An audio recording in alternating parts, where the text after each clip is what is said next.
नमस्कार. 1 जानेवारी 2024 पासून इंग्रजी नवीन वर्ष चालू झाले आहे. त्याबद्दल सर्वांना हार्दिक शुभेच्छा. या वर्षामध्ये आपले आरोग्य कसे चांगले राहील यासाठी सर्वांनी प्रयत्न करायला हवेत.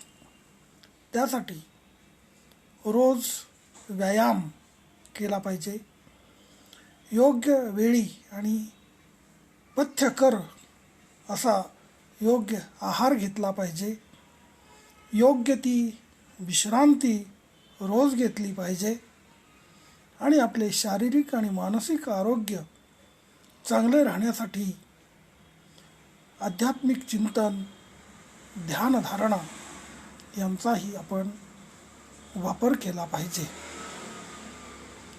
शरीर माध्यम खलु धर्म साधनम असं म्हटलेलं आहे आणि म्हणून शरीराची काळजी आपण घेतली पाहिजे. तरच आपण भारतीय संस्कृतीने सांगितलेले धर्म, अर्थ, काम आणि मोक्ष हे चारही पुरुषार्थ साध्य करू शकतो. जय श्रीराम.